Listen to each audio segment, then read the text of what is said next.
mukhang isa sa masasampulan ho nung kulay green na flooring ng bagong kulungan, ito pong si Chavit Singson. No, kaya hanggang ngayon no, kuda ng kuda mga kababayan. Kaya hanggang ngayon salita ng salita. Nonsense naman mga pinagsasasabi.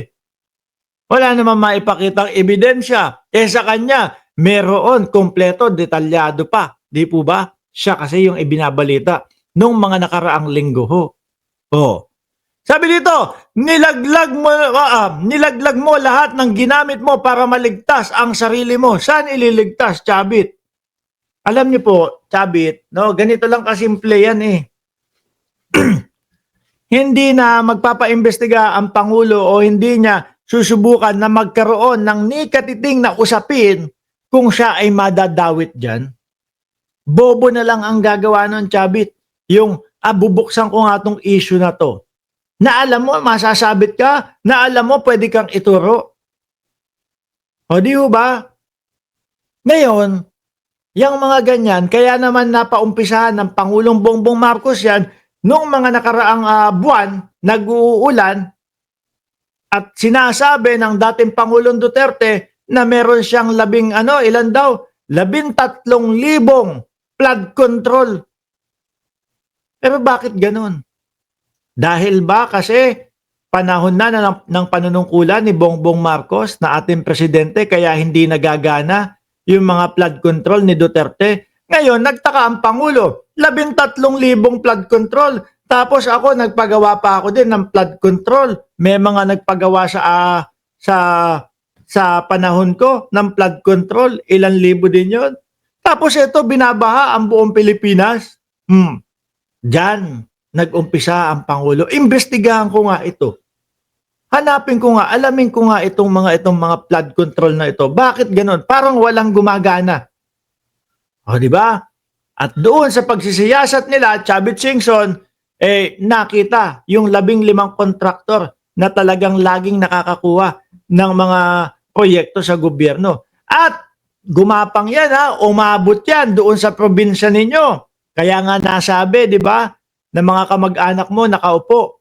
Tapos halos karamihan ng mga proyekto dyan, mga kamag-anak mo yung nakakakuha, di ba? Conflict of interest din. Oh, di ba? Kaso ayaw ho yata ni Boss Chavit ng ganun. Ayaw nung napapansin siya. Hindi sanay si Boss Chavit nang napapansin siya, mga bossing. Hindi sanay si Boss Chavit nang merong bumabati ko sa kanya o nagpapaimbestiga sa kanya. Sorry, Boss Chavit Singson. No? Iba na ang presidente. Hindi na uubra yung lakas ng apelido mo na Singson. Oh.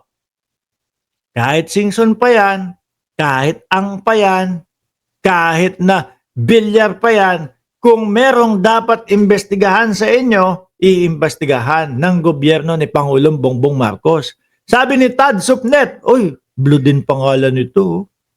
Bata pa ako, dinig ko na ang name ni Singson. Totoo ho yun.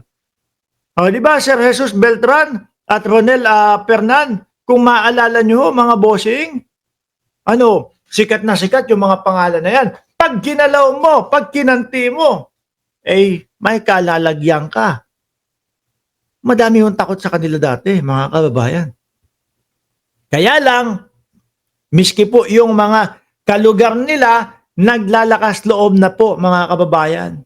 Nalabanan itong sila Chavit Singson. Bakit ho? Ikaw ba naman, makita mo yung gobyerno, patas, parehas, pantay. Hindi lalakas ang loob mo? Bilang isang maliliit na mamamayan, nakikita mo yung pagiging pantay ng ating gobyerno, hindi lalakas ang loob mo? Siguro nakita nila, Kibuloy versus alias Amanda. Tinulungan pa ni Kibuloy kahit papaano doon sa pagkampanya si Bongbong Marcos. Pero dahil merong nagpapaimbestiga, may nagreklamo na di umano, sinibak siya ni Kibuloy, pinagsamantalahan siya ni Kibuloy, di umano. Tapos ayun si Kibuloy, may laban tayo dito. parehas ang gobyerno na to. Ilaban natin yung kaso natin dito kay Chavit Singson. Kaya ganyan ho yung nangyayari. Di ba nagpaano pa si Chavit? Parang nagpadala pa ng sandamakmak na katauhan doon sa sa EDSA nung September 21. 2 bus niya yung nakita doon sa litrato sa picture. Pagkalalaki ho with matching 2 mukha ni Chavit Singson. Ano gagawin nun? Doon sa rally, pangharang lang? Hindi. Siyempre, ang unang iisipin ho natin doon sa Ruel LG is naghakot ng tao para itambak doon sa rally. Para magmukhang madami ang hindi sumusuporta sa Pangulo. Para magmukhang madami ang ayaw sa Pangulo. Kaso ho, paglakad ni Chavit Singson sa kalagitnaan po ng EDSA, mga kababayan, nandoon, kaliwat kanan niya, sinisigawan siya, harap-harapan, sa gilid ng tenga niya. Ano sabi?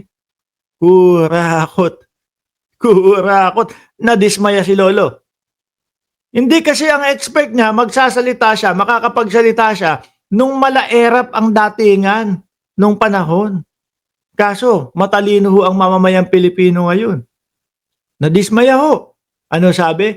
Uwi na lang ako doon sa Corinthians. Di ba? Mga bayaran yan. Ganyan lang ho ang sinasabi nila paulit-ulit, mga bossing. Kaya ngayon, eto siguro si Lolo, mayat maya, minuto, hindi na yata natutulog si Chavit. Nagpapapreskon, siguro natatakot na magaya kay dating Pangulong Duterte at kay Kibuloy. Na maoblo din. Di ba? Nilaglag mo lahat ng ginamit mo para maligtas ang sarili mo. Tungkol saan? Chavit, ang Pilipino hindi uubra sa kanila ngayon yung ganyang magsasalita ka. Nilaglag mo kami. Tapos hahayaan na lang na walang eksplanasyon. Magmumukha kang engot niyan. Magmumukha kang nang chichismis lang yan, naninira lang yan. Kailangan, lagi nating sinasabi, ebidensya. Bigyan nyo kami ng ebidensya diyan sa sinasabi mong iniligtas yung sarili niya lang at siniraan kayo at inilaglag kayo, no? Para maniwala kami na inililigtas lang ni Pangulong Bongbong Marcos yung kanyang sarili sa mga issue. Pero yung kung sasabihin nyo, niligtas mo yung sarili mo tapos nilaglag mo kami, walang patunay, anak ng tokwa. Kausapin mo na lang si Aling Marie doon, nalaglag yung anak niya doon sa Inbornal. Bahala kayo mag-usap. Di ba? Ang tawag dyan ay isang mahinang leader. Kaya pala yung best friend mo at yung best friend niya nandoon sa loob ng kulungan. Kaya pala, nagngangangawa ka na dyan dahil nararamdaman mo, ikaw ang unang papasok doon sa oblo na kulay green, yung flooring. Mahinang leader. Wala nang nagsasabi niya, ikaw na lang, Chavit. Bakit? Kasi po napatunayan ng leader natin na tahimik lang siya, hindi pala mura, hindi yung tipo bang laging ang angas-angas ng datingan, pero nakakapagpakulong. Di ba? Kinaiilagan nung malalaking mga tao na ang iniisip nila sila na ang hari ng Pilipinas. Sabi ni Tad Supnet, nakakailang likes na ba? Ewan ko. Mga DDS kasi siguro yung iba dyan. Ayaw mag-update ng YT ko. Bullshit daw. Mahinang leader, paulit-ulit na lang yun. Ano? Mahinang leader. Pero ngayon, umaayaw-ayaw kayong lahat. Di ho ba?